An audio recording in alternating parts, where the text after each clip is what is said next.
it was put together by students from Baylor University, and but over the years, the museum's been kind of closed at different times. Wasn't open on a full-time schedule. You could come and go through it by appointment only in most recent years. Last year, they have some kind of museum board here in Waco that decided to pull this display that's been here for 20 years, to take it out and put it in the Waco Tribune Herald office. They've apparently got a museum down there now. And so they came last year, at the end of last year, took everything out of it, all the plaques off the walls, the show cabinets, and the model that was in there.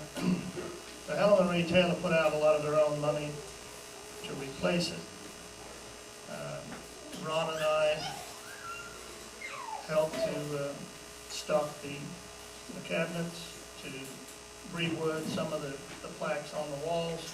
And so after this morning's proceedings,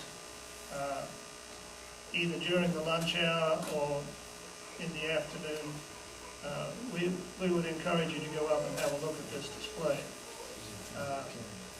The model that's in there now,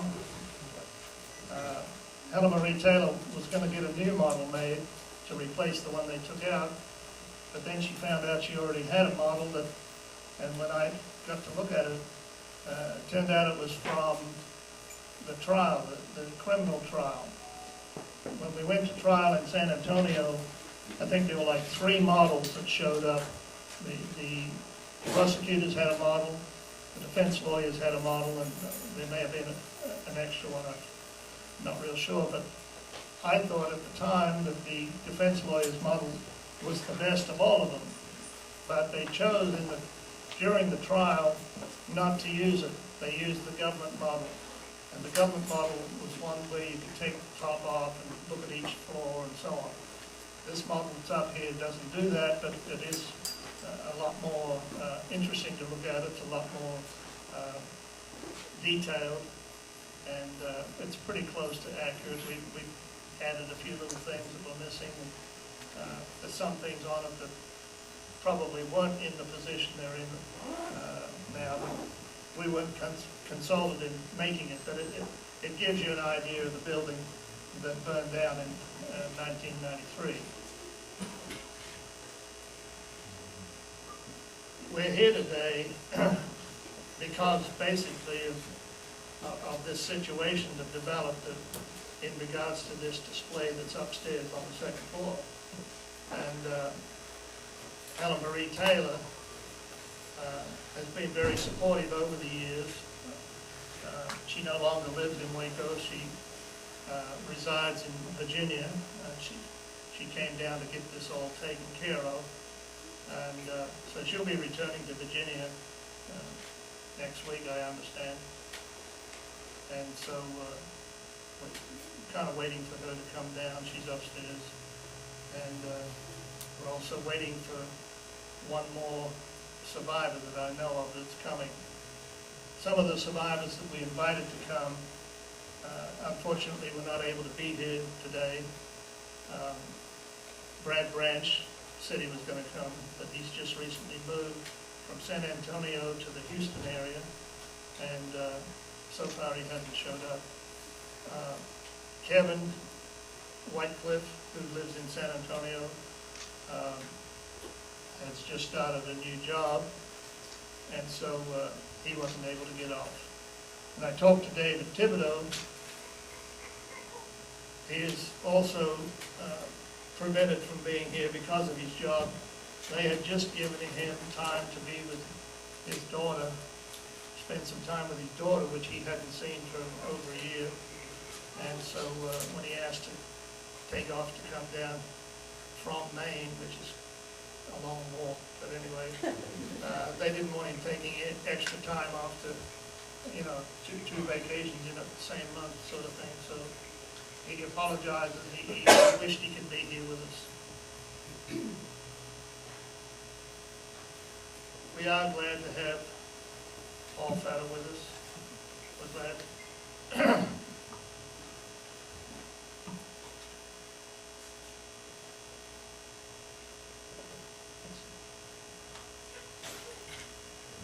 Skip J. I'm still crying for Sandy Hook.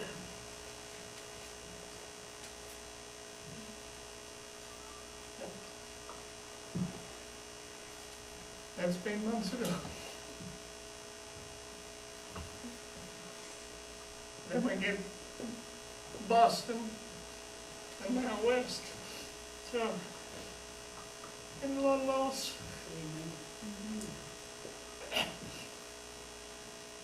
We feel for all the families that have lost loved ones, people that have been wounded, so forth. It's kind of hard. Some people might think that me being emotional is a little bit strange, but I was told in Auckland Hospital when I was there that there would be two symptoms or two results of burns that I'd had and the trauma and everything. I would start losing my memory and I would be emotional, couldn't control it. So bear with me. Because they were right on both counts. Anyway.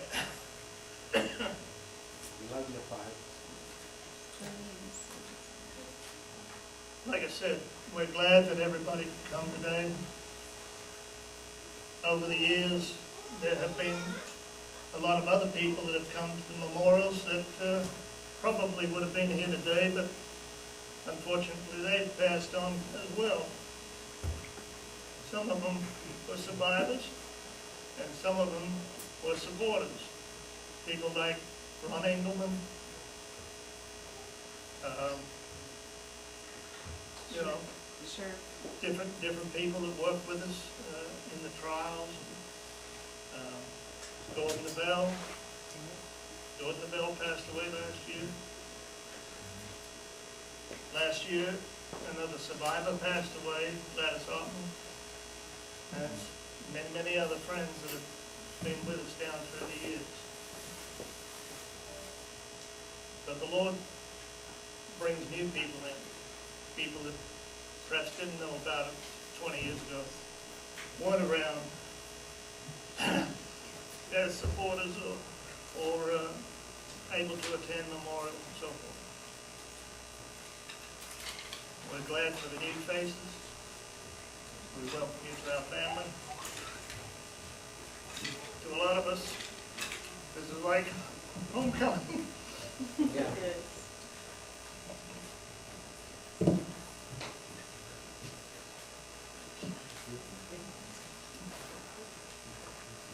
I had invited, excuse me,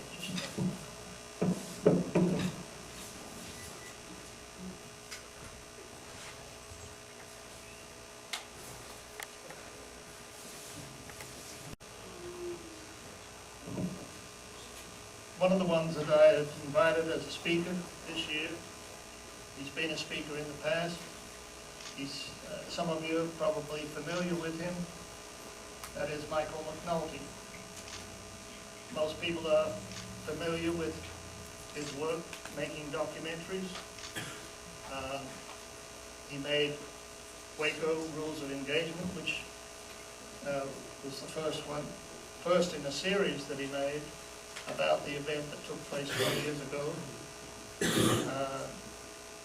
It was so well done that it received various awards throughout the United States.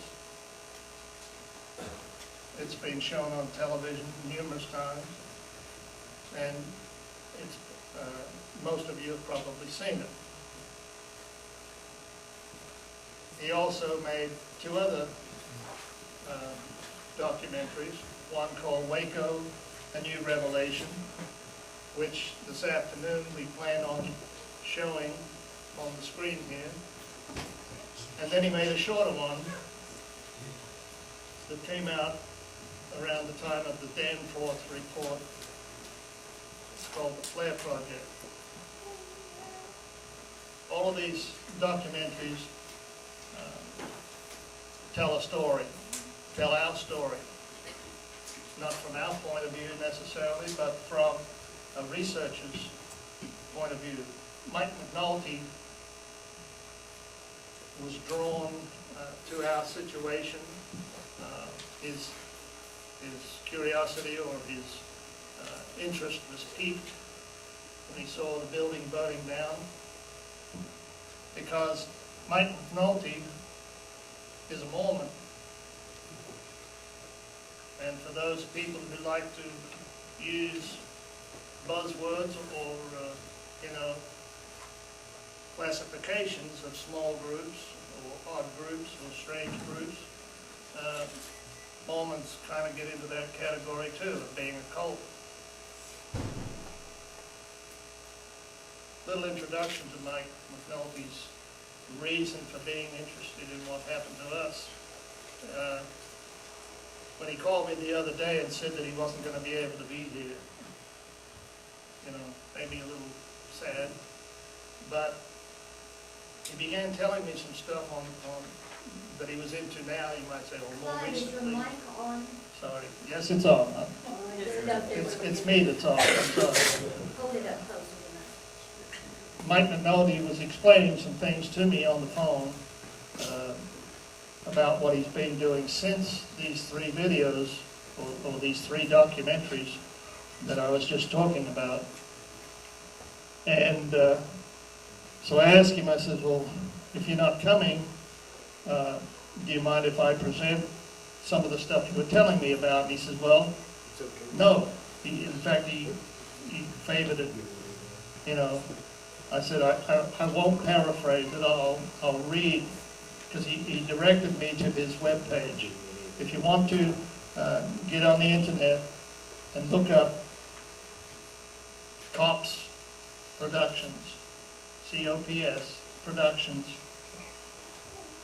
when you get on that page, on the right-hand side, he has several blog lines that you can hit on. And he told me, go to blog number 4.2. And so I have printed out some of the pages from that blog that have to do with, you might say, his recent documentaries and beyond that.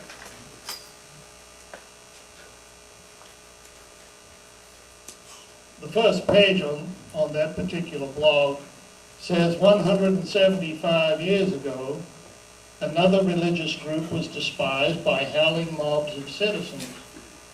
They were hounded by the citizens, government, and in the process of being driven out of the United States of America, a part of this group of religious nuts, men, women, and children, were accosted by mounted state militiamen who were bent on executing the state government's extermination order. The militiamen rounded the male members up, locked them in a chink log grist mill, dismounted, and pushed their assault rifles through the gaps in the walls and fired, volley after volley. Scores were wounded and killed. This was known as the Hand Mill Massacre. The group of religious nuts were called Mormons. That's just one of the times that they were assaulted. I said that was just one incident in their history where they were assaulted. The leaders of the Mormons,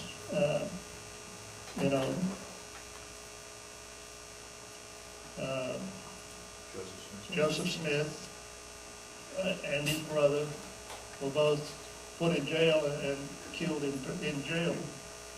And so this is what caused Mike McNulty to, when he saw what was happening to us, caused him to, you might say, show a great deal of interest. And so, like I said, he has produced these various documentaries that have been shown all over the world.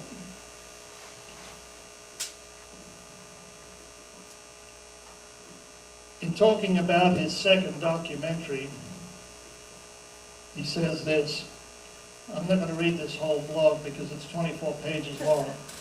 But on page 5, it says, one of the key issues of Waco, a new revelation, which we will be showing this afternoon, has been the use of pyrotechnic rounds at Mount Carmel on April 19th. Reno, that's Janet Reno, handled the big lie on that score, and the corporate media didn't know any better so as to question on that issue. So the AG, or Attorney General, got a free ride. But she had other issues that she wanted dealt with, like the allegations that the FBI engaged in a gunfight with the Davidians the morning of the fire. This gunfight that he's referring to had to do with the back side of the building. People ask me over and over about how many got out or why didn't people come out and so forth. And the facts of the matter are that the only ones that survived the fire at Mount Carmel, there was only 9 of us, all but one either came out the front or the south side.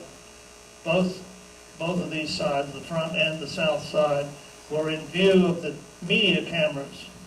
Now initially, the news people had set up their cameras just down the road, but all through the siege, they were continually moved back until they ended up being 10 miles away. But with their telephoto lens, they were able to zoom in. It distorted everything. If you see some of these photographs that they took with these zoom lenses, we've got all kinds of stuff in our front yard that didn't exist. You know, I mean, it belongs to the neighbors a mile away, and it's all pushed up like it's in our front yard. But they were able to watch what was going on to some degree through these cameras.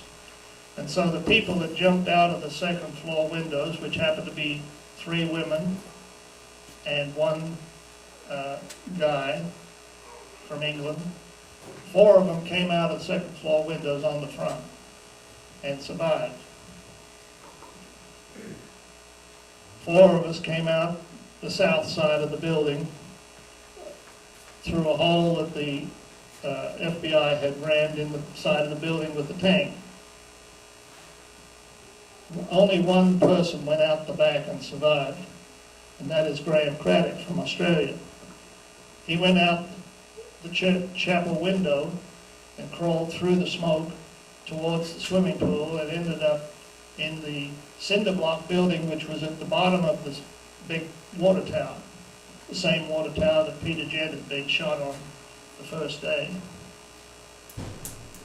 Apparently all the snipers did not see him do that because of the smoke.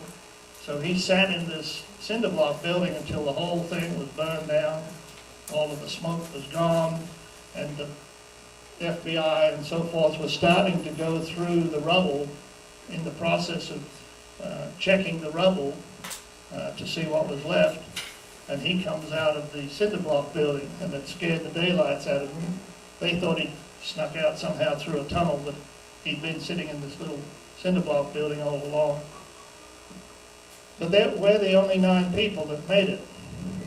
And so what Mike McNulty is writing about here, and what he was documenting in his investigative documentaries that he had or was making, was the fact that there was some goings on at the back that the media couldn't see, couldn't film. And that is that people were trying to get out of the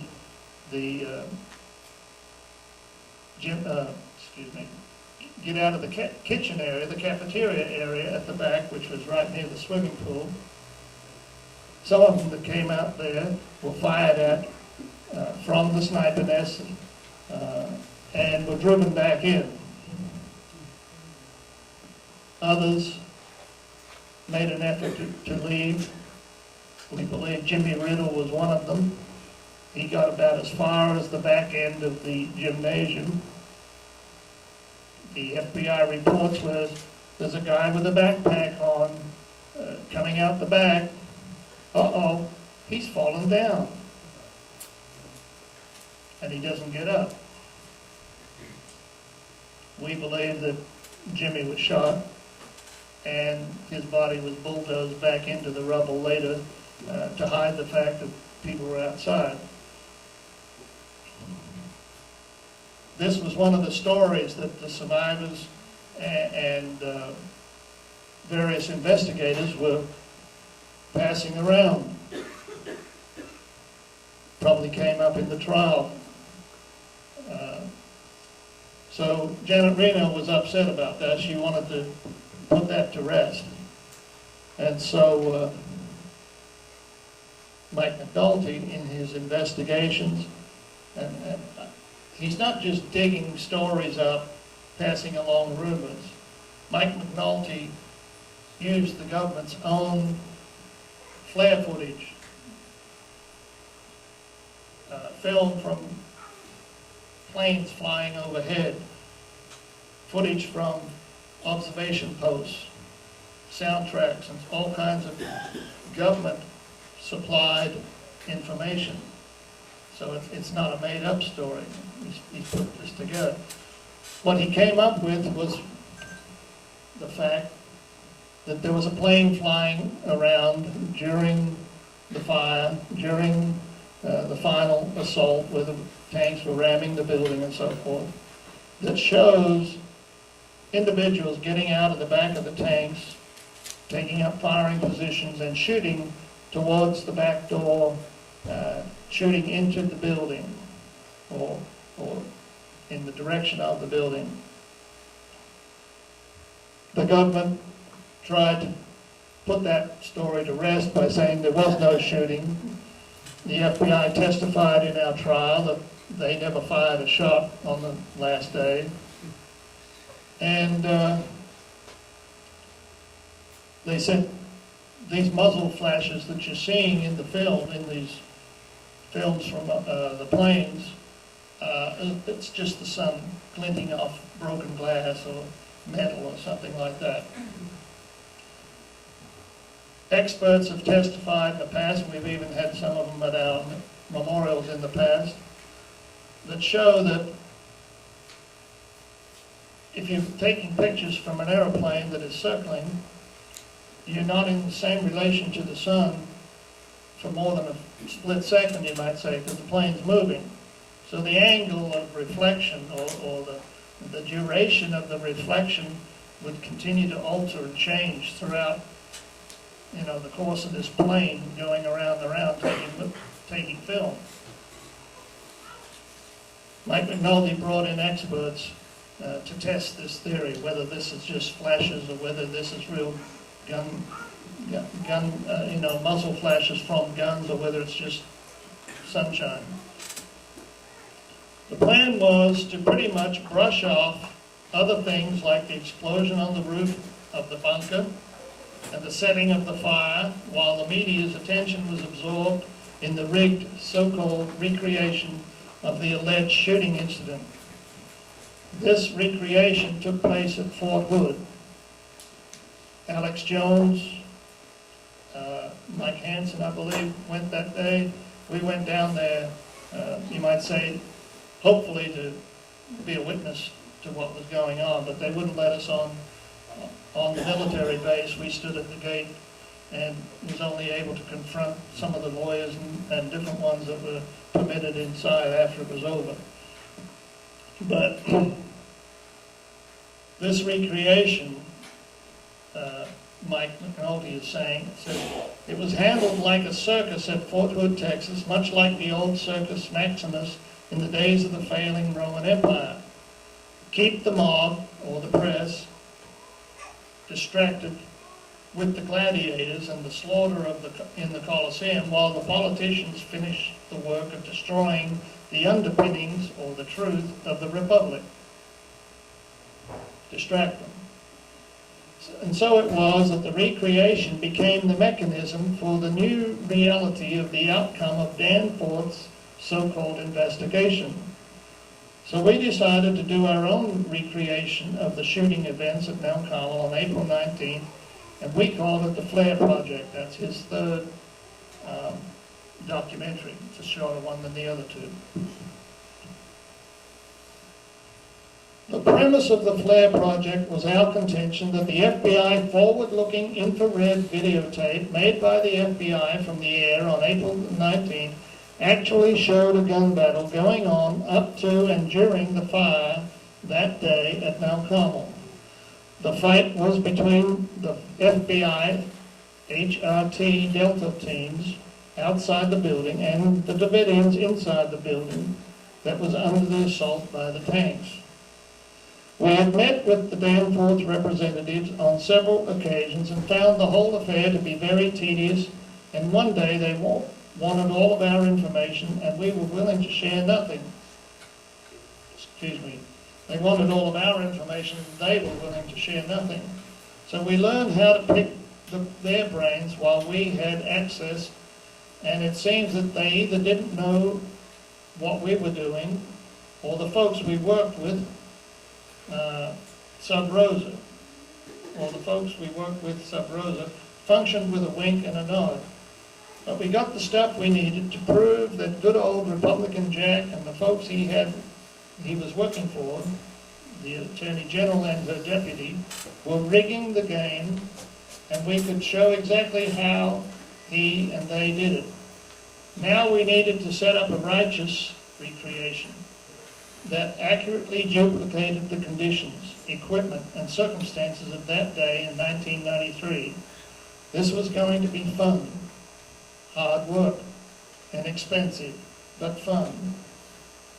The making of the FLARE project and the surprises we found along the way.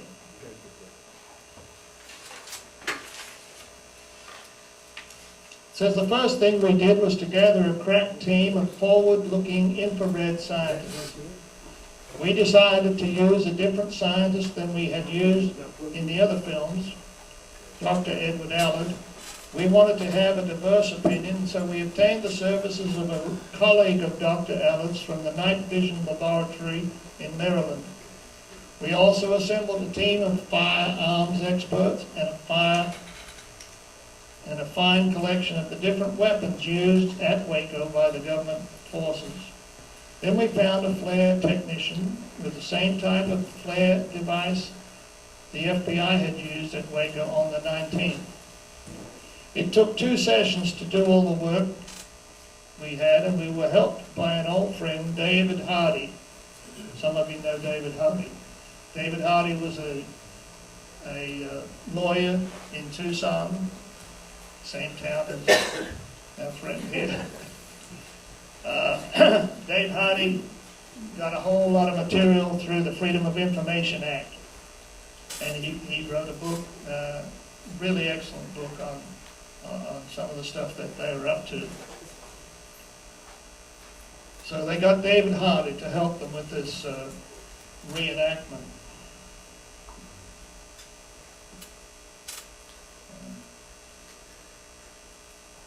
Our first shoot was done north of Fort Collins, Colorado, where we covered the basic issues, but we found that session posed more questions than it answered.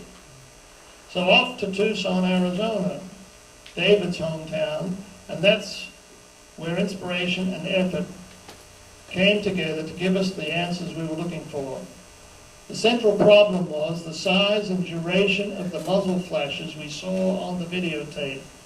We found through our investigations of Danforth's recreation circus that the folks at Fort Hood had done a number of things to mitigate certain elements of the test. They watered down the testing grounds, sprayed water on the ground, and covered them with tarps the night before the test, substantially altering the background temperature of the testing site or testing area, and more importantly, eliminating all the dust in the atmosphere. They used longer barreled weapons than used by the FBI at Waco. And they used specially treated ammo, military ammo, that substantially reduced the muzzle flash instead of the standard commercial arms used by the FBI at Waco. Still in all, the muzzle flashes we were recording did not duplicate the size and duration of the flashes seen on the FLARE tape of April 19th. even though they found all these things that they had done to, hide the facts. In the recreation, Mike McNulty's team were not getting the results they were hoping to find initially. We tried a number of combinations and finally settled on a barrel length, atmospheric temperature, ammunition type, and a secret ingredient. What do you think it was? Dust. Dust in the air. The minute they got dust in the air, bingo, things began to show up. We duplicated the flashes on the FBI flare tape. You see, the day of April 19th, 1993 was the windiest day of the year. He said, I remembered seeing video on the ground where power lines and poles were blotted out by the dust in the air that day, churned up by the tanks ranging around the building all morning. As you recall, that we said the folks at the Fort Hood Recreation had watered down the test site the night before, and they didn't let any of the vehicles move on the test site, and there was no wind at Fort Hood. Well, that just put the truth to Danforth's lie about gunfire from the FBI and Delta. In other words, Danforth took their word for, their results, and that's all he considered.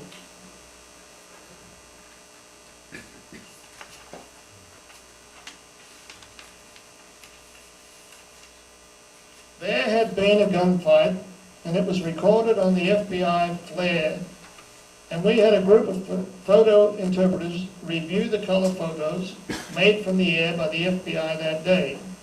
We borrowed these fellows from the CIA.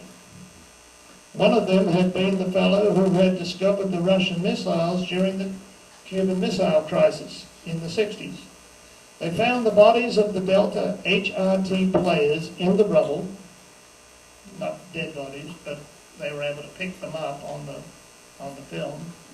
They found the bodies of the Delta HRT players in the rubble in the firing positions that correlated with the flare gun images. We went a few steps further and proved conclusively that the muzzle flashes seen on the film could not be what the government claimed as solar reflections. What we had here in the government's own footage was gunfire from federal agents being directed at the Davidians in the building, but then there was something else we did in Tucson that wasn't included in the Flare Project film. In other words, it wasn't part of documentary number 3. It had to do with the fire on April 19th.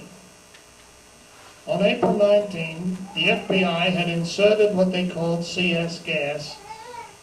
It says actually CS gas is a dry powder. It's a dry powder compound. And the FBI had mixed it with what is called a carrier agent. This material had a quality of rapid evaporation, so the liquid could carry the CS dust, particularly, into a room, for example, and the liquid would evaporate very quickly and leave the irritating particles suspended in the air to hopefully drive the occupants out of the building. I made a statement to some press people one time that you could see this stuff coming out of the nozzles of the tanks, and I said it kind of looked like talcum powder. Well, they wrote me up as saying the FBI was spraying us with talcum powder. So you got to be careful what you say.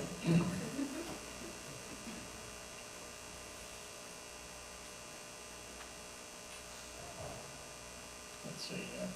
Although the government experts at the congressional hearings claimed that the liquid used was not flammable, they said you could put a lit match out in a cup of this material. They had lied. The Federal Materials Safety Data Sheet put out by the Dow Chemical on the liquid used said that it developed flammable fumes or vapors. The material used was methylene chloride. Anybody know what that is? Paint stripper. We didn't know how caustic this stuff was until we put some in a plastic spray bottle to spray some of it into the air column in front of the firing M16 rifle. They put in these squirt bottles. The stuff ate the bottles. That's what happened. After two or three sprays, it ate the guts out of the spray mechanism and wouldn't pump anymore. Once we got a number of bottles to work long enough, the stuff lit up and produced a large muzzle flash ignition on regular videotape. Still, the camera didn't capture it, but it produced a 30-foot muzzle flash on the flare camera. Didn't show up on regular film. Couldn't pick it up. Kind of invisible. But on the flare, on the heat-seeking camera, you know, had a 30-foot flash. The ignition of the methylene chloride was very hot and burned much like alcohol used in racing cars. You generally don't see it burning with the naked eye. However, our video and flare did capture it. Answer: yes, methylene chloride vapors are very flammable.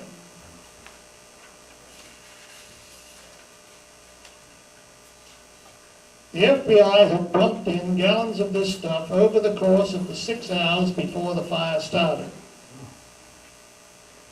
I was talking to the FBI agent yesterday at Baylor after the session was over.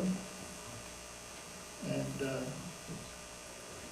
I said the plan that Janet Reno signed off on, you know, when the FBI went up to Washington and approached Janet Reno to get permission to use the gas on us down here in Waco. Of course, they lied to her, and they presented a plan to her, which she finally agreed to, based on the lies that they told her. And so she signed up. The plan was that they would spray this gas from the nozzles of the tanks for 48 hours. That's 2 days. If we did not come out at the end of that period of time, they were to go to Plan B. Plan B was they would then use the Bradleys, which they positioned. They had the 2 construction vehicles with the spray nozzles on them coming in the front door and along the front of the building, spraying gas. They also had one at the back coming through the gymnasium and so forth, spraying from the other direction. But when they went to Plan B, they had 4 Bradleys, one on the 4 corners of the building. These Bradleys fired these, what they call ferret rounds, which are kind of like rockets or mortars or whatever, into the building. They fired about 300 of them. Now these things will break a window, they'll go through sheetrock.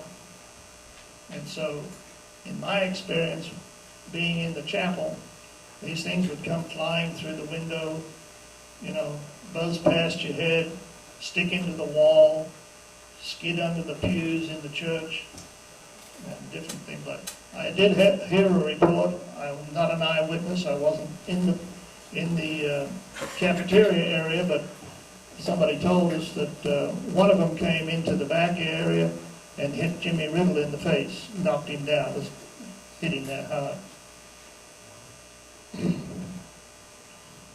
So they would have,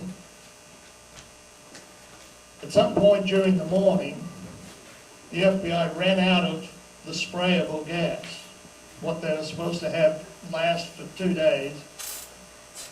They ran out of it. They were calling around trying to find who could supply them with more stuff that they could mix up to spray in. Plus the 300 ferret rounds. Well, that's a lot of gas. There were 2 things on April 19th. One was good and one was bad in their ramming the building. The bad part was that they were creating a flue effect. They were creating like a chimney effect with the wind that was blowing 35, 45 mile an hour, you know, the wind was just rushing through the building, it's carrying the gas with it. The fortunate part, which isn't all that great, but one little benefit, you might say, was that the wind did tend to dissipate the gas, at least in the area of the chapel, not in all the areas, because throughout the morning they were going in through the middle of the building and spraying where the children were in the vault, point blank range, and that had no windows, no chimney effect, you might say. It was a cul-de-sac, and so that would just hang there in that vault area. But in the chapel, you could see this powdery spray type of stuff, but the wind would kind of move it around. What we didn't know, of course, was this methylene chloride, vapor was soaking the walls, it was soaking into everything around us. So, that wasn't good. But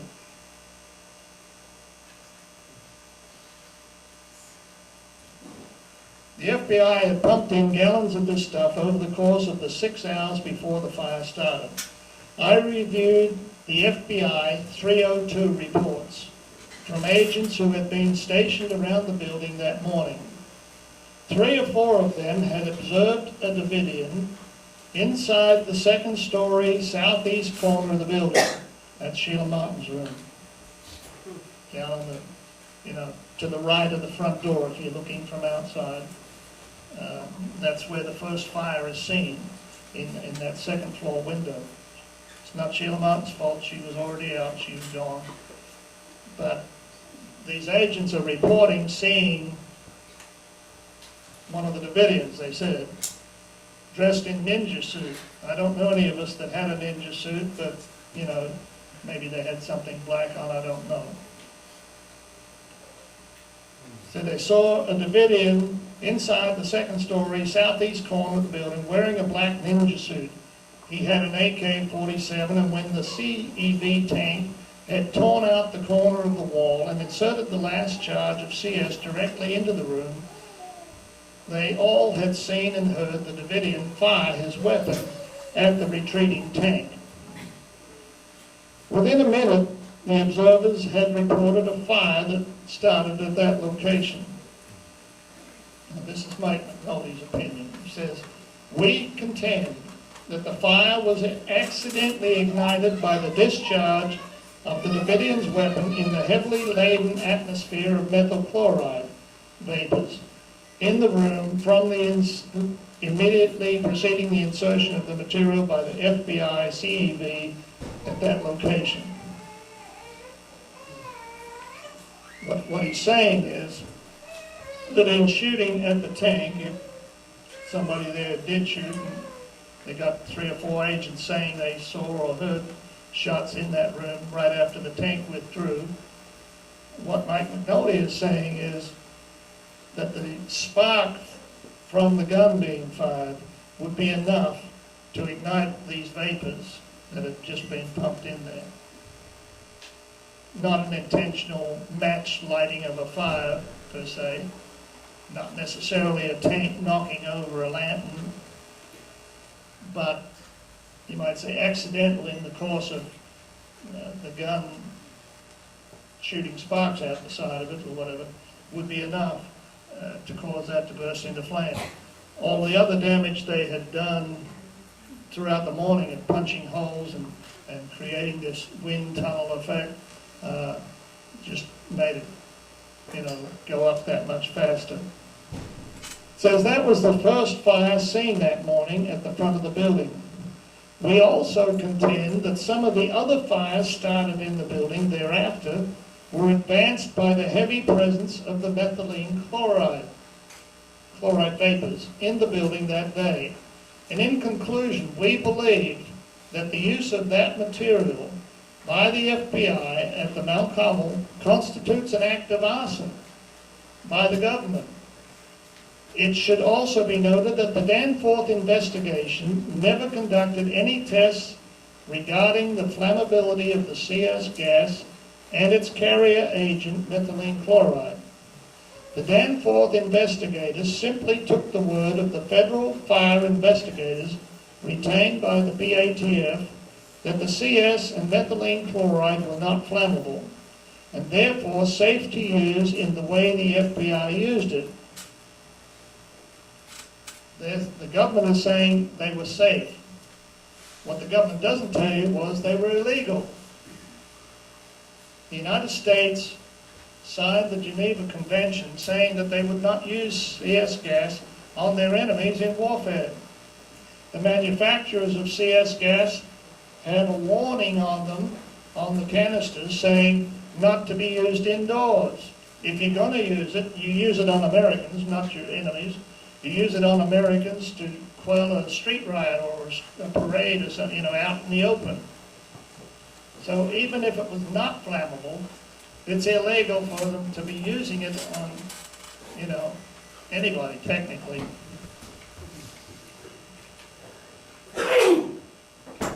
They lied during the congressional investigations, and they lied again when questioned by the Danforth investigators. One should note, when CS is burned, it produces hydrogen cyanide gas. CS gas breaks down into three different gases, all of which are poisonous. But hydrogen cyanide is the worst. Now, the government tried to imply, well, because cyanide was found in the bodies of some of the burn victims, that they had committed suicide by popping a cyanide pill. If you take a cyanide pill, it goes into your stomach, not into your lungs. Okay? There's a difference. One should note, when CS is burned, it produces hydrogen cyanide gas, the lethal gas used in execution chambers to kill convicted murderers. A number of the Davidians dead had very high levels of cyanide in their bloodstreams during the autopsies, and in their lungs as well. When that was brought up in our trial, their way of getting out of it was, well, there's a lot of things that produce hydrogen cyanide. Burning carpets will do it. So our lawyers were asking, well, did you have any carpets in the building? Well, sure, there were some carpets in the building, but not everywhere. There was none in the chapel. There was none in the hallways. There was none in the vault area where the women and children were found. There was a few carpets in some of the dormitory rooms, but they were just small sections. All the rest was bare wooden floors. So,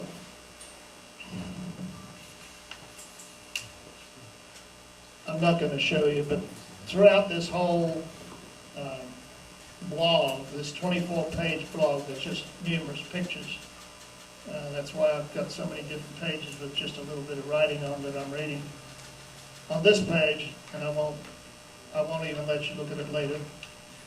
It's got a picture. I was asked this morning by a call that came in, is there a place that we can refer them to get what you're talking about? Have you told everyone here? I told people. Mike McNulty directed me to it, and I said, thank you very much. Do you mind if I use this information? He says, by all means. I said, I'm not going to paraphrase it, basically. I'll read it as you've written it. And he says, go for it. This is on the Cops Productions webpage, COPS in capital letters. Then Mike up. COPS in capital letters, productions.com. And when you hit on that, you'll get a page, and down the right-hand side of the page, there's numerous lead-ins to various blogs. And he told me, go to blog number 4.2. Now, can you repeat all that again? With your mic. You go to www.cops, C-O-P-S, productions.com. You hit on the blog, which is listed as 4.2, and you'll get all, you can get, you can download it and print it out, or you can read it for yourself in full without kind of skipped around through it. And I have Mike McNulty's, blessing, you might say, to share this with you today, since he couldn't be here. It says, by the time the Flare Project, which is his third documentary, by the time the Flare Project came out, the Justice Department had also released the preliminary Danforth report. In that document, all responsibility was laid on David Koresh. The apparent gunfight between the FBI and Davidians was denied. It never happened, and the Davidians started the fire. That's the Danforth findings. In a related controversy, the hole in the roof of the bunker was linked to an alleged box of homemade black powder hand grenades going off simultaneous. That was their way of explaining the hole in the bunker. It says, our explosive experts said that even if they somehow exploded at the same time, they simply wouldn't have had enough energy to blast a 24-inch hole through 8 inches of steel reinforced concrete. What was used was a high-order shape charge designed to breach that kind of structure. It was of military design. Danforth submitted his final report on the events that transpired between March 1st.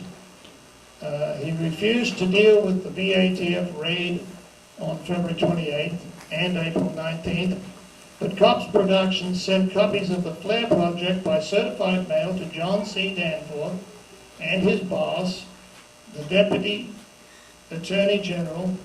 Nevertheless, Danforth insisted it was all Koresh's fault. The business about the box of grenades was left out of the final report, and the hole in the roof was not dealt with. The gunfight appearing on the FBI flare tape did not happen. The flashes seen were solar flares or reflections, and Danforth passed this document on to the man who created and supervised this charade, the Deputy Attorney General, Eric Holder.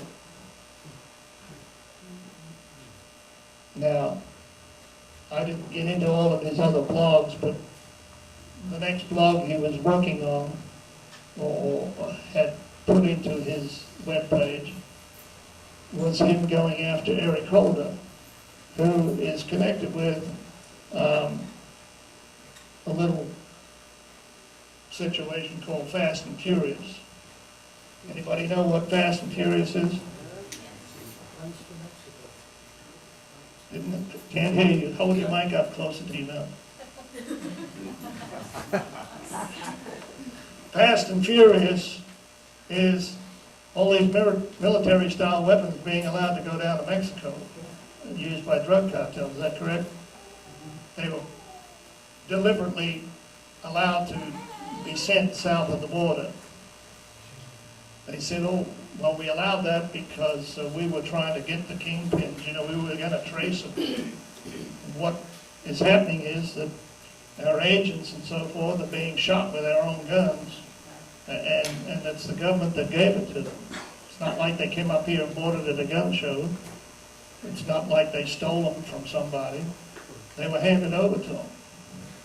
So Mr. Holder is apparently deeply involved in all of that.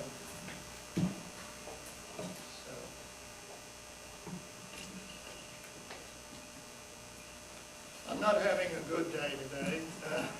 I asked Mike McNulty to be here and he couldn't come. And I asked another gentleman by the name of James Spencer. Is James Spencer here today?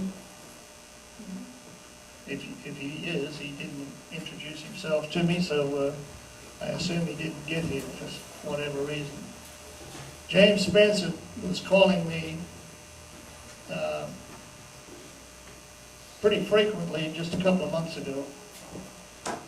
He's involved with a group, excuse me.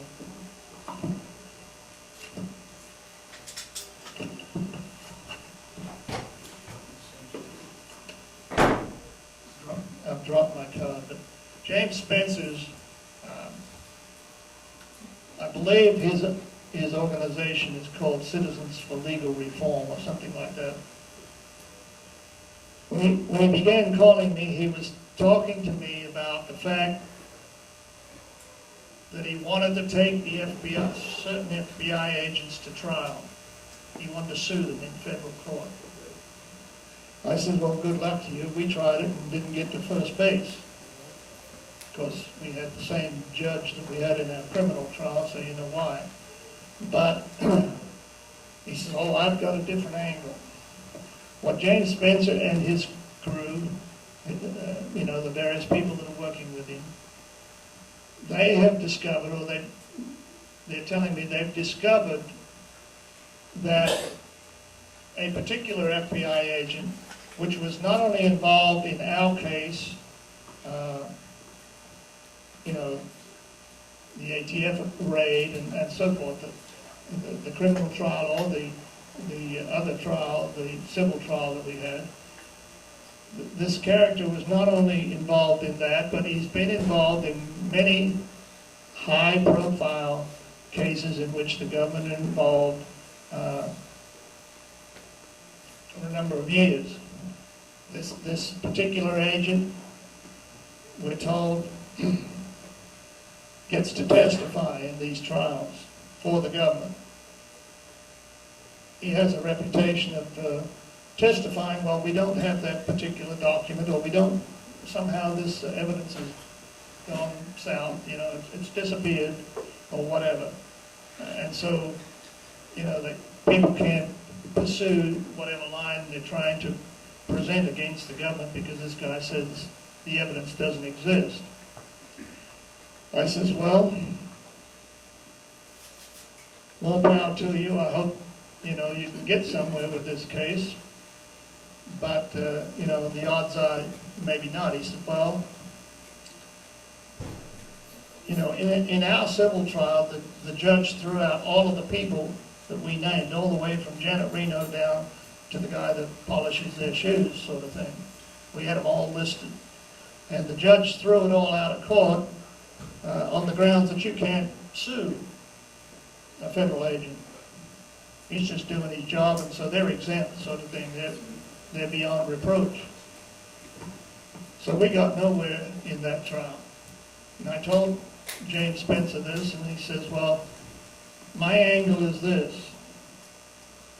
We're challenging this particular FBI agent and another one that he started talking about a little later. Two of them, but especially the first one, we're charging him with false representation of his own credentials. When this guy gets up on the witness stand, apparently he says, well, I'm so-and-so, and I went to such and such a college, and I have this degree and that degree, and I'm an expert in this field and that field, and they allow him to testify. So James Spencer believes that he has tracked this guy down through the legal system, through all the paperwork and paper trail, to show that this guy is a liar. The colleges he claims to have gone to claim they've never heard of him. Nobody by that name has graduated or received any diplomas from them. The people that were in the classes that he claimed he was a member of, a participant in, have never heard of him. And so, just on the strength of him misrepresenting himself, his history, his qualifications, and so on, they figure they can get a leg up in the court. So we'll see. This case has already been filed probably about a month or so ago. And so, we'll see whether they get to first base or even further. I'm going to ask Dick Revis to come up next. Dick was, the first time I met him, was a journalist. I don't have all your details. I've forgotten most of them, but you were a journalist. I guess we first met when you began to write your book. I helped you with that a little bit. And since that time, Dick has gone to North Carolina from Texas and is teaching in North State University, is that it? North Carolina State University. So I'm going to ask him to come on up. He's going to address us a little bit. So